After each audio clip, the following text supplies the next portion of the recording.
Deaf and silent. All right, I think we're started, so fingers crossed. Good evening, everybody. The few of you who've joined us this bright and early in the meeting. Sorry to disrupt your Olympic viewing, whatever that might be. There's not a lot going on with the volleyball right now, but in a little bit it'll pick back up again, I think. Quick little housekeeping thing before we get started.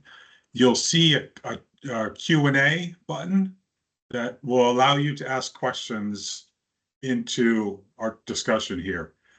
There's also a chat, which is a separate thing, and that's more for chatting amongst yourselves. Please use the Q&A because we'll be able to monitor that and pick questions up out of there very easily. So if anything comes up along the way, or at the very end when we have a Q&A at the tail end of this, then go ahead and use that and feel free. With that, we'll get things started, and as is tradition, we'll begin with an update on kind of where things are from a beach and indoor perspective. Beach has obviously been the busier of these last few months.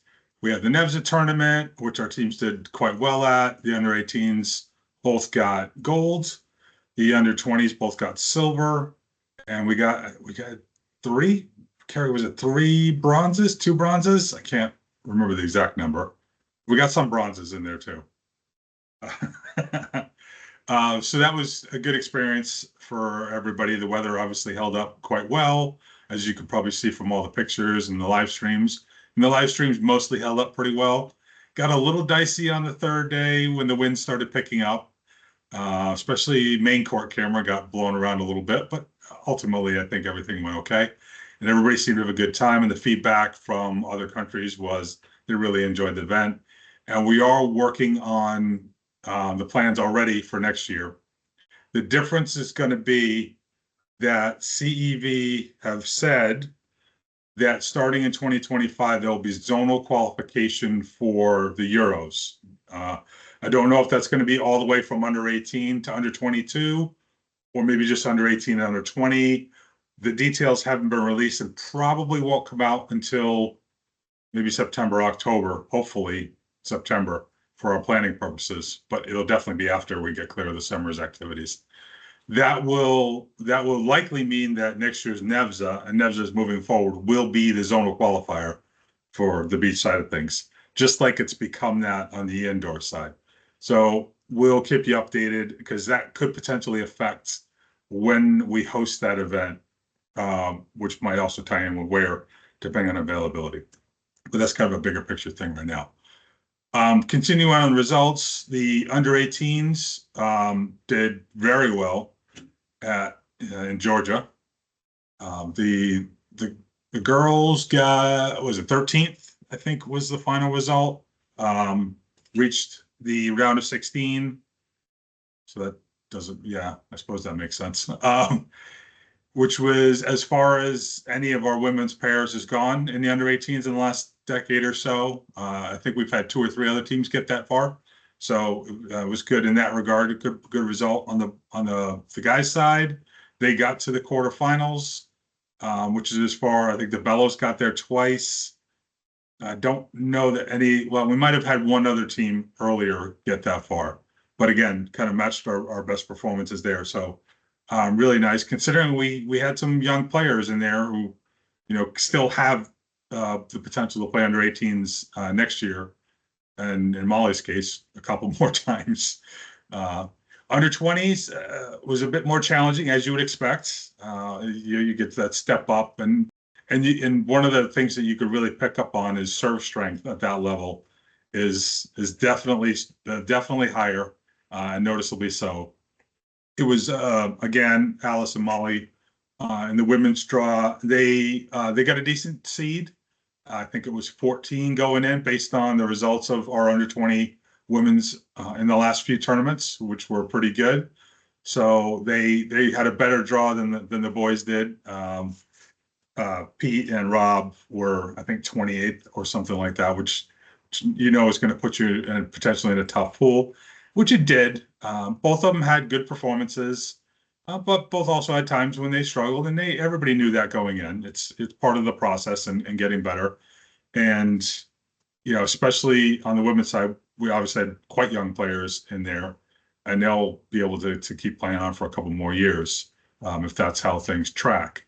So overall, I think, while maybe we would have liked to have seen, the guys win one or two of those three setters that they got into. The fact that they got into three setters with decent teams is a good indication that we're going in the right direction for that. Upcoming, we have the Home Nations tournament next weekend, Carrie. Yeah, we have 4 teams per gender per age group that we picked out. So not quite as many as Nevza, but a lot still. These are not our top players. They're players that are a little bit further down who we wanted to make sure we got international experience. So the upshot of this is a lot of players will have competed for England over the summer, which is something that was a really big priority for us. Because if all we're ever doing is playing in the Euros and you only get, one team per gender per age group, that's not a lot of teams getting decent level international competition. So we're really happy with that, and we're looking forward to progressing there. The other kind of off-court big piece of news was that around Birmingham City University, BCU, and the agreement to develop a new indoor four-court beach facility there on their grounds. You might have seen the news come out around that maybe about a month ago. The expectation is that it will be open later this year, maybe October, November, depending on how long things take in the construction phase.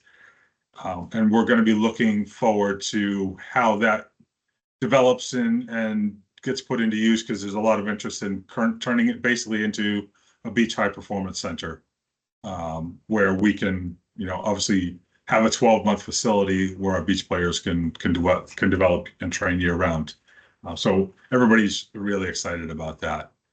Anything I'm forgetting here, Carrie, or that I should mention on the beach front? No? Okay. All right, indoors. Not a lot obviously going on over the summer. The big thing on the calendar right now is the men are going next week to Denmark to play in the Nordic Cup, where I think it's Denmark, Norway, and Sweden that is going to be the competition, which should be a really good tournament. I believe half the team that's going are guys who are playing professionally in Europe. So nice to get that representation. It'll be a good test for the group to see, kind of how they stack up. It'll be interesting. Finland, is the lead program in Nevza, and all these teams are Nevza teams. But we haven't seen them in, kind of this level of competition before. So we're very much looking forward to seeing how Simon and the guys do. There will be streaming. They are charging us for it. And by that I mean everybody, not just Volleyball England. It's something like £7 or €7, probably more likely. But we'll make sure. I think Matt in Communications is already setting up the notice on details, schedule, how to get the streaming and all that. So you have a chance to look in. Beyond that, we've got the under 17 and under 19 Nevza selection camp coming up at the end of the month. So that'll be the camp where we pick the teams that are going to go to Denmark for the under 17s, second weekend of October, and then Faroe Islands for the under 19s, the last weekend of October. The traditional, Nevza championships. This is not a qualification year for Euros. So we've got a year off from that, a good chance to do a little bit more development and, see how players are progressing, and things like that. And on the women's side, there's a chance for some of the 2006s who are preparing or will be preparing for next year's under 22 Euro qualification to get play in a major tournament, or at least our zonal tournament, as part of the build up for that. On the men's side, the under 22s have already been working in with the senior national team, so we're taking a slightly different approach, and 2007s are the oldest going into that group. So we're looking forward to seeing everybody get back in the NVC. hopefully all sorts of great skills developed from a summer of playing outdoors on the beach or the grass or wherever else. And I think, unless Kerry tells me otherwise, I think that's really the major updates at this phase. If I'm missing anything or you have any questions, feel free, like I said, throw them in the Q&A.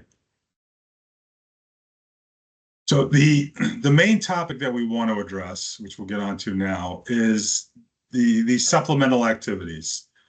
For a lack of any other phrase that came immediately to mind when we started talking about this. These are activities outside of the club or school teams and national team training and competition, like foreign tournaments, overseas training opportunities, camps and clinics. Those could be domestic or they could be international, but stuff that kind of sits outside of the normal stuff that you would do with your club or part of the pathway, stuff like that. And it's you can look at them in a few ways. They could be training opportunities, player development opportunities, or they could be stuff for fun. Because let's be honest, we play sport to enjoy it and have fun, and sometimes that's why we do things. And for a lot of players who've been playing for a number of years, that's why they keep playing. Like Carrie, who says she's retired, but I'm not fully convinced yet. We'll see. We want to bring this up because these things are starting to develop more and become more available. And they do, or have at least so far, introduced some questions and concerns that people have. So we wanted to kind of talk about them. And this starts with kind of this first little bit that has to be firmly on top of everybody's mind. If you hear about something that has to do with one of these activities, or if you're not sure if it's one of these activities, if it doesn't come from Volleyball England, then it has nothing to do with the talent pathway or the English national teams. That's not us saying anything bad or good or otherwise. That's just plain facts. If you don't hear it from us, if you don't hear it from the talent inbox, from myself, from Carrie, from somebody with volleyballengland.org, then it's not a Volleyball England related activity. All right, just so you're absolutely clear with that. And that way, we don't want people getting confused as to, oh, is this an England thing? Should I do it? Should I not do it?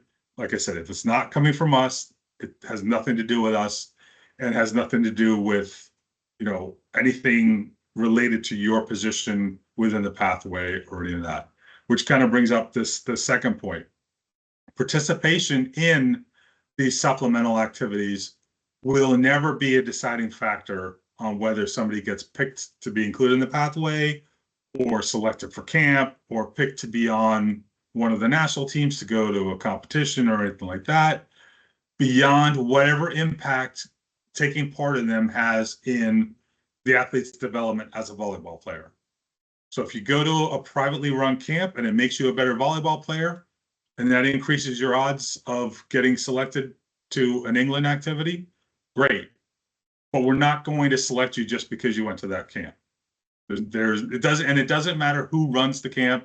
It could be people involved with the national team, because a lot of our coaches do clubs and some of them do camps and other activities beyond the scope of their England duties. They don't have anything to do with England. They're separate altogether. We just want to make it really clear that has nothing to do with the England stuff, whether you get selected, how you get assessed, all those sorts of things. The way we do selection now is by committee. So there is no one or two or even three coaches who decide who gets in the pathway, who gets selected for camp, who gets selected for the team. It's a group process where all the coaches are brought together to have their input, to discuss who should go, who should not, who maybe isn't ready yet, those sorts of things. So this stuff is literally written into the policy. So if you have any questions about that, then we'll be happy to supply that to you and show you exactly how that all works. But again, we just want to make it super, super clear. If you don't hear from us, it's not from us. And if you want to do something, just realize there's no impact one way or another on your England involvement. So that said, we do want to encourage people to do supplemental activities that are good for them, or help develop them, have fun, have new experiences, all of that, make friends. There's a few things that we do suggest that you look for your own, purposes. First, are they organized well? You probably don't want fly by night. You want things that are well structured, well thought out, well put together, well run. Make sure they have insurance.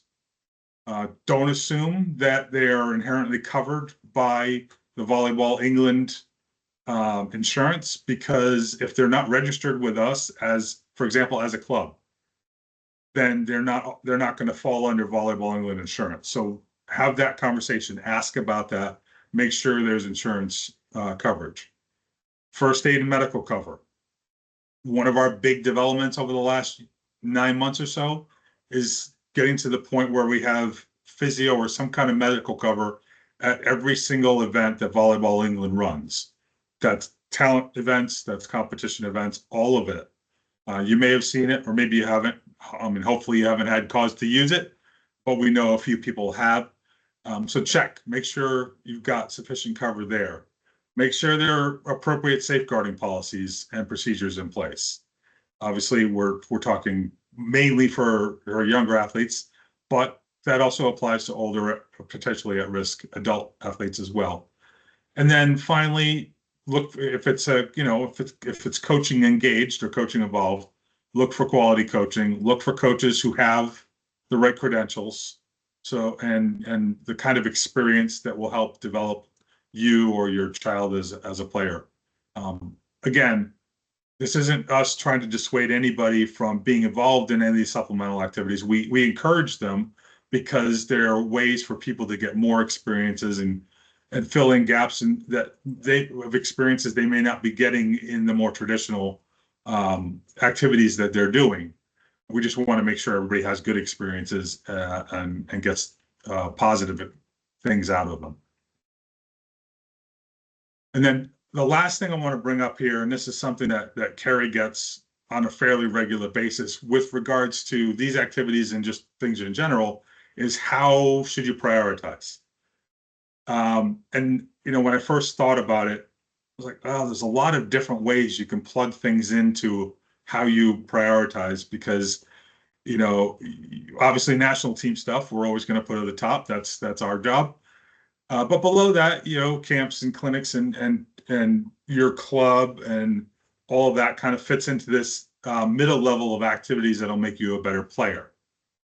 And how they prioritize against each other, they differentiate based on family finances, time, other commitments. Obviously, we're likely to encourage people to prioritize their club over other things. And I know that others involved in supplemental activities have told players that we expect you to prioritize your club over camps or, overseas trips and things like that. So there's that element. And then we kind of put fun activities at the bottom, because there are things, as I mentioned before, that are more about fun and experience than they are about training, for example, becoming a more skilled volleyball player.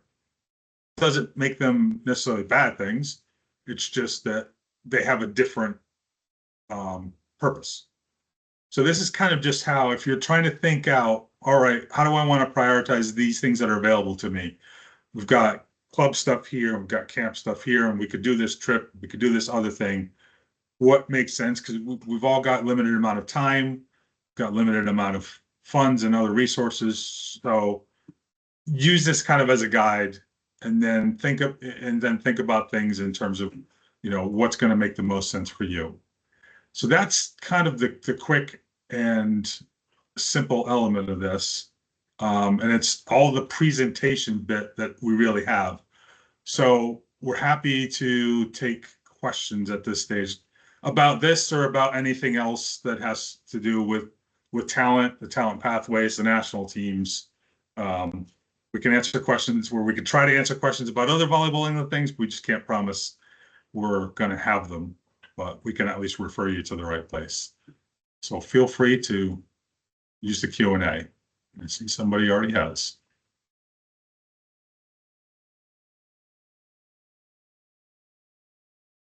Spinning wheel. All right. So Scott wants to know, could someone be selected to do the under 17 and under 19 NAVSA competitions?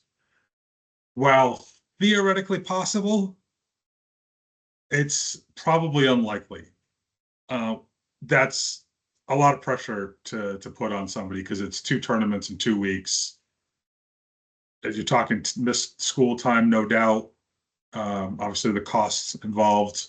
So we're unlikely to go down that path unless we have a really, really strong reason to do so. And I don't see that right now, especially since this is the developmental year and not a we are out there trying to get results sort of year. So there's no reason for us to reduce the number of players.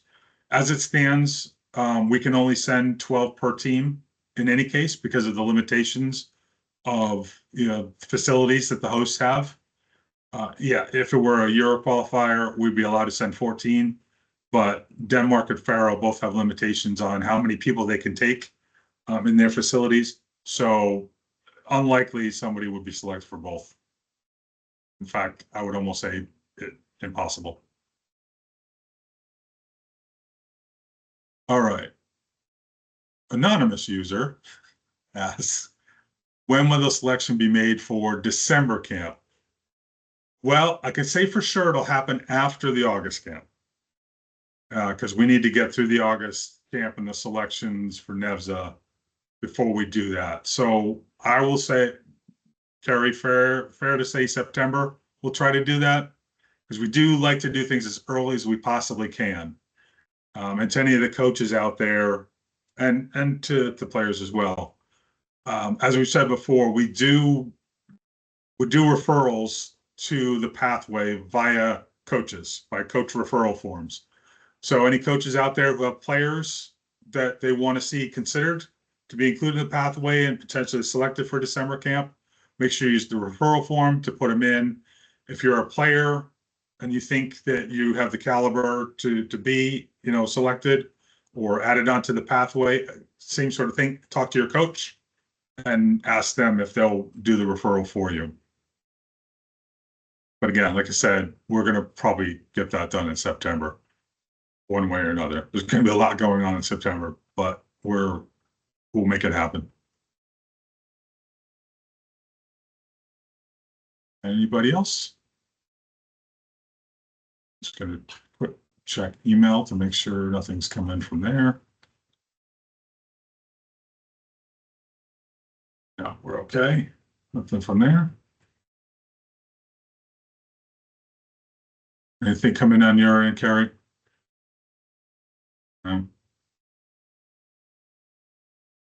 All right. I mean, this could end up being a very quick town hall.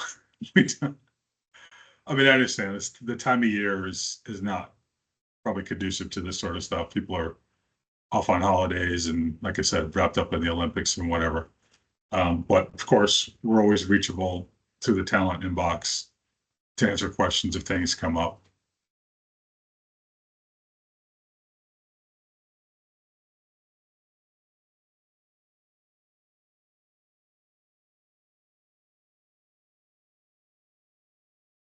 Well, okay. Nobody else has anything. Whoop. Just got in under the bell. All right. What are the dates for December camp? 27th to the 30th. And it will again be at the MVC, the National Volleyball Center in Kettering. And those will be full day camps. I think that's a Thursday, Friday, Saturday, Sunday, if I remember the calendar correctly.